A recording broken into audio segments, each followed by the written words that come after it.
Donc nous on voulait essayer de te rappeler. Maintenant nous, comme tu as appris, les mosquées sont en train de mentir sur Allah en disant que justement certaines mosquées sont en train de dire qu'on doit s'allier avec le Tarout. Mais qu'est-ce que c'est le Tarout pour toi? Le Tarout, c'est maintenant des gens qui nient la religion, qui sont contre nous et qui essaient de nous dévier de la religion. Et donc pour cela il faut combattre. Donc il faut combattre déjà avec ces gens-là qui nous conseillent que du mal dans les séries télévisées, dans la télévision, on marche dans les arrêts de bus, dans les métros, que le monde cadre. Ils veulent qu'on tombe dans le monde cadre. Ils veulent du mal sur nous, ils veulent Yom al-Qiyamah, on est des gens des perdants. Les gens, ils souhaitent que du mal. Il y en a, c'est rare, je veux dire, des gens qui souhaitent que le bien. Le Tarout maintenant, c'est les gens ils aiment tout lien, ils aiment le matériel, ils veulent toujours plus. Ils veulent toujours plus, on a des exemples. Ça se passe à la télé maintenant. Il y a des exemples. Les gens, ils ont laissé des milliards d'argent. Ça a servi à quoi? Une fois que la santé elle part, c'est fini. T'as plus rien. Donc il vaut mieux méditer maintenant dans le dunya, car après la vie, c'est fini. Allah subhanahu wa ta'ala, il nous met une fois sur terre. Il nous éprouve une fois. Après c'est fini. Yom al-Qiyamah, tout le monde sera jugé selon ses actes. Donc c'est pour ça qu'il faut faire attention bien évidemment au Tarout. Il faut faire attention aux gens qui conseillent le mal et qui disent n'importe quoi sans science. Donc c'est pour ça qu'il faut faire très attention. Et je tiens à conseiller aux frères, n'écoutez pas tout. Avalez pas tout. Allez-y, qu'on doit l'étudier, c'est notre devoir en tant que frère, on doit l'étudier, il y a des écoles pour ça, on doit l'étudier, c'est notre devoir car le prophète sallallahu alayhi wa sallam, il nous a ordonné d'aller étudier l'ilm, c'est une obligation, on est obligé à chaque frère, qu'il a 40 ans ou 60 ans, écoutez-moi bien mes frères, qu'il a 50 ans, 60 ans ou 70 ans, wallah il est obligé d'aller étudier son ilm, car on sera jugé sur notre connaissance et sur les choses qu'on fait dans le dunya, et celui-là qui n'a pas étudié et qui n'a rien fait, qui est resté au coin pendant des années et qui va dire à Allah subhanahu wa ta'ala, j'ai fait une sourate pour toi. Allah subhanahu wa ta'ala, il va dire, tu rigoles, je t'ai laissé 114 sourates, tu viens avec une sourate, je t'ai laissé là, je t'ai laissé 30 ans, 40 ans dans le dunya, t'as voulu les désirs du dunya, alors que j'ai dit dans le Coran, les désirs c'est fait amer, c'est amer. Allah subhanahu wa ta'ala nous dit dans le Coran, les désirs de dunya c'est amer, c'est qu'un laps de temps, après c'est fini. Yom al-Qiyamah, où tout le monde sera jugé, les gens verront l'enfer. Lorsqu'ils verront l'enfer, ils diront, oh mon Seigneur, les versets qu'on traitait de mensonges dans Dunya, on les voit devant nous. Ils voient quoi l'enfer? L'enfer, Allah il leur dira, même si je vous remets dans Dunya, car les gens ils vont dire, remets-moi dans Dunya, car j'ai envie de faire une action pour toi mon Seigneur, que pour toi. Allah il va leur dire, même si je te remets dans Dunya, je sais comment vous êtes, je suis votre créateur, donc je vous connais, vous allez refaire la même chose.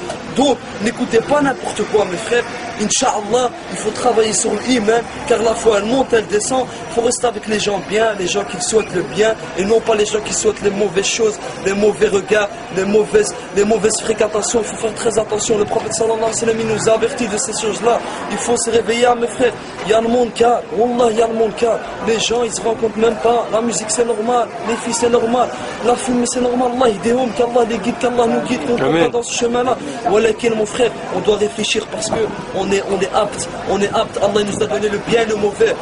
On attrape 7-8 ans, on connaît c'est quoi, on connaît le bien et le mauvais. Donc maintenant, tout le monde, il sait ce qu'il fait. Il n'y a pas, moi je connais pas ou là. Tout le monde, il sera jugé. C'est simple et efficace. Par notre Créateur, par Allah subhanahu wa ta'ala, il demandera les comptes. C'est fini à mon frère. Après, tu fais tout ce que tu veux. Tu vas pleurer, tu vas crier, il n'y a rien. Où c'est l'enfer, où c'est le paradis. Il n'y a pas 2000 solutions, il n'y a pas 2000 chemins. Yom al-Qiyamah.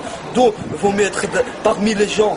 Yom al-Qiyamah, des gens, des gagnants, les courageux, qui ont fait ici, qui ont adoré un seul Dieu unique, sans associé, et qui l'ont jamais vu. Et comme il dit Allah subhanahu wa ta'ala, sami'ana wa ata'na. Ils nous ont écoutés, ils nous ont obéi, sans doute, sans rien. Donc, vaut mieux pas trop regarder Internet. Il y a trop de choses sur Internet, comme par exemple des choses qu'à la Mecque soi-disant, un ange qui... Tout ça, c'est des mensonges, c'est des choses... Tu es obligé de voir ça pour croire. Les gens ils sont obligés de voir ça pour croire c'est que des mensonges. Travaille l'iman, va lire des livres, sahih. Faut pas commencer à voir des trucs d'Aïf, Shia. Faut faire attention aux sectes. Il y a des sectes qui te ramènent dans l'enfer. C'est pour ça qu'il faut faire attention. Il faut suivre la sunna du prophète sallallahu alayhi wa sallam et le Coran et les ulama, les bons ulama bien évidemment. Sur ce, Inch'Allah, il faut juste travailler un petit peu sur ce. l'humain, le cœur, faut pas surveiller les gens. Les gens, ils mènent à rien. Les gens, celui-là il a fait, celui-là il a fait. Ça te ramène à quoi? À rien. Ça te ramène au feu. Tu parles la médisance. Le prophète sallam, il a dit la médisance, c'est haram. Tu peux pas parler sur ton frère comme tu aimerais pas qu'on parle sur toi. C'est point final. Faut pas commencer à hader celui-là. Il a acheté une voiture. Travaille pour l'Yawm al-Qiyamah. Construis ta vie pour l'Yawm al-Qiyamah. Inch'Allah, tu verras tes prophètes. Inch'Allah, tu verras Allah subhanahu wa ta'ala. Pour ceux, il faut travailler. Allah, il nous met encore sur terre. Il nous a fait réveiller. Inch'Allah, tous les frères vont se réveiller. Inch'Allah. Parce que il y a beaucoup, malgré ça, c'est dur à dire, hein. Il y a beaucoup de frères et sœurs qui sont perdus, qui parlent mauvais vocabulaire, comportement mauvais, crachent dans la rue, dans le métro, ils crient. C'est une mauvaise image, il faut dire la vérité, une mauvaise image. On a une mauvaise image de l'islam. Les gens, ils ne rentrent pas dans l'islam à cause de ça. Ton comportement peut faire rentrer quelqu'un dans l'islam comme il peut faire sortir. Donc il faut travailler sur ça. Il ne faut pas trop écouter les gens. Il faut écouter le prophète sallallahu alayhi wa sallam. Msakin, Abu Huraira radiallahu anhu, tous les compagnons, Al-Bukhari, Muslim, ils ont travaillé pour ça.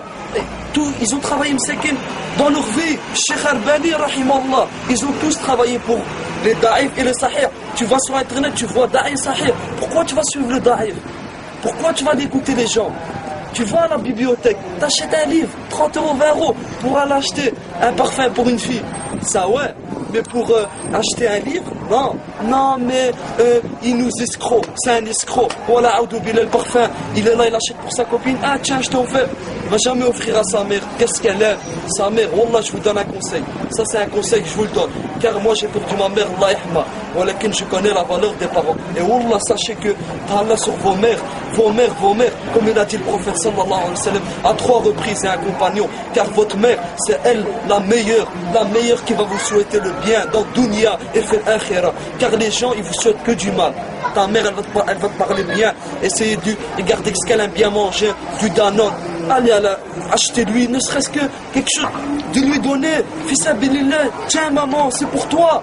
À l'époque, si on lit des histoires, des comportements, les Sahaba qu'ils avaient, il y en avait un, Wallah, il avait peur de manger dans l'assiette de sa mère. Parce qu'il avait peur que sa mère ait aimé quelque chose, qu'il aurait mangé, qu'il aurait fait mal.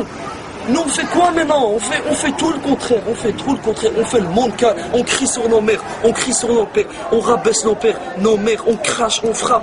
Mahada mon frère, Wallah il rentrera pas au paradis, celui-là qui trahit Allah pour sa mère, et celui-là qui, sa mère, si elle a lâché une doua, écoutez bien, et qu'elle est morte comme ça, sans le smah, Wallah, mais il va aller loin fil akhira, car fil akhira, Wallah il va le stopper, car Allah subhanahu wa ta'ala, tu fais tout ce que tu veux, Wallah, si tu fais mal à ta mère, ni à ton père, car Allah subhanahu wa ta'ala, il les a mis après le prophète sallallahu alayhi wa sallam, car le prophète passe avant tout le monde, ça c'est normal, même avant nous, alors avant nous-mêmes, on doit l'aimer avant nous-mêmes.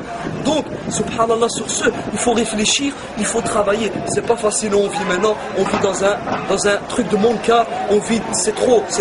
Wallah, c'est pour ça qu'il faut, Inch'Allah, il faut s'entraider, il faut aider ses frères et ses sœurs, il faut pas jouer avec la vie. C'est comme ça. Et Inch'Allah, il compte khair, Inch'Allah, je souhaite à tous mes frères et sœurs qui travaillent dans l'iman et qui prennent conscience de leurs actes. Khair, Inch'Allah. Wassalamu alaikum wa rahmatullah.